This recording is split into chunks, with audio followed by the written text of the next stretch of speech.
प्रणाम दोस्तों, मैं डॉक्टर मजीत यादव आज नए टॉपिक के साथ हाजिर हूँ जिसका नाम है दारू, शराब, बियर, मदिरा, वाइन, विस्की, रम।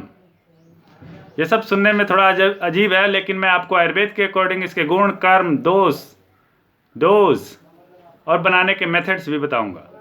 तो सबसे पहले शुरू करते हैं दारू कैसे बनता है। तो आयुर्वेद में बेसिक रूप से बताया गया है कि अम्ल रस प्रधान 6 रसों से मिलकर दारू बनाया जा सकता है, जिसमें लवण रस नहीं होना चाहिए। इसमें अम्ल रस की प्रधानता होनी चाहिए और सारे कसाय रस, कटु रस, तिक्त रस भी डाले जा सकते हैं। इन रसों के साथ आप दारू बना सकते हैं। अब सबसे पहली बात कि हम दारू के गुण जानें। दारू के सबसे गुण के बारे में यह है कि ये अम्ल रस प्रधान होने की वजह से उष्ण होता है, तीक्ष्ण होता है और ये दीपन पाचन करता है। दीपन पाचन मतलब भोजन को पचाता है और भूख को बढ़ाता है। और दूसरी बात, दीपन पाचन के साथ साथ ये मन को प्रसन्न करता है और शरीर में थकान को भी सही करता है। तो इस प्रकार से दारू का ये सबसे मुख्य गुण है। अब हम जानेंगे नए दारू का गुण। आयुर्वेद के अकॉर्डिंग अगर आप नया दारू पीते हैं तो शरीर में वात, पित्त, कफ मतलब तीनों दोषों को बढ़ाता है, शरीर में भारीपन लाता है और शरीर को नुकसान करता है। लेकिन इसके विपरीत यदि आप पुराना दारू पीते हैं तो वो शरीर में वात, पित्त, कफ को सही करता है, शरीर में बल देता है और शरीर की ऊर्जा को बढ़ाता है। अब टाइप्स ऑफ दारू। दारू के कितने प्रकार हो सकते हैं? तो आयुर्वेद में बहुत सारे प्रकार से दारू बनाए जाते थे। जैसे मधु से बने हुए दारू थे, ऊख रस से बने हुए दारू थे, गुड़ से बने हुए दारू थे, जौ से बने हुए दारू थे और महुए के रस से बने हुए भी दारू थे। तो ये सारे रस अलग अलग काम करते थे। अगर किसी में बहुत ज़्यादा कफ की वृद्धि हो गई हो तो उसे मधु से बनाए हुए दारू का प्रयोग कराया जाता था। किसी में मूत्र स्रोतस की बीमारी हो, पेशाब साफ न रहता हो तो उसे गुड़ या इख रस से बने हुए दारू का प्रयोग करते थे। और किसी में संज्ञा, नींद नहीं आना, थकावट होना या बेचैनी होना, उसमें ये महुए के बने हुए दारू का ज़्यादा से ज़्यादा प्रयोग करते थे।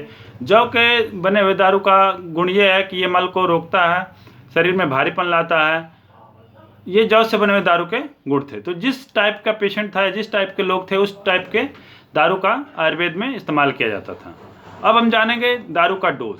कहीं भी आयुर्वेद में दारू का डोज वर्णित नहीं है, लेकिन ये कहा गया है कि यदि आप दारू को युक्तिपूर्वक लेते हैं तो वो आपके शरीर सभी चीज़ों को बढ़ाता है और आप अधिक मात्रा में लेते हैं तो वो आपके शरीर का नाश करता है। तो सही डोज ये है कि जिसे लेने के बाद आपका भूख बढ़े, पाचन बढ़े, शरीर में थकावट ना हो और बल बढ़े और आपकी आत्मा या मन प्रसन्न हो, वहाँ तक आपका दारू का डोज है। और जैसे ही आपकी संज्ञाहीनता हो, आप में के शरीर में संज्ञाहीनता शुरू हो तो समझ लीजिए कि वो आपका ओवरडोज है।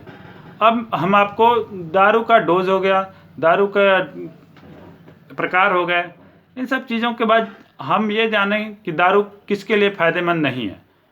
दारू सिर्फ विशेष परिस्थितियों में लेने के लिए आयुर्वेद में कहा गया है। जब कोई मेडिसिन काम ना करती हो, शरीर हीन बल हो गया हो, पाचन एकदम निम्न हो गया हो, तभी दारू लेना। ऐसे नहीं कि अपने मन से जब मर्जी खूब दारू पीजिए, जितना मर्जी दारू पीजिए, यह आयुर्वेद में वर्णित नहीं है। इसलिए आप लोग हमेशा दारू का सही इस्तेमाल करिए, ज़रूरत के हिसाब से इस्तेमाल करिए और ओवरडोज के बारे में जानिए। अगर दारू आप ओवरडोज में लेते हैं तो आपके शरीर में एडिक्शन का कार्य कराता है। एडिक्शन मतलब आदी बना देता है। और दूसरी बात, आपकी संज्ञा को हीन कर देता है। आपकी मानसिक क्षमता जो होती है सोचने की, अपने आप पे कंट्रोल करने की, उसको कम कर देता है। इसलिए दोस्तों, दारू का सही इस्तेमाल करिए या ना करिए। जो एडिक्ट हैं वो कोशिश करें कि अपनी सही डोज को जानें। आपका सही डोज ये है कि आपकी संज्ञाहीनता नहीं होनी चाहिए, आपका मन दूषित नहीं होना चाहिए।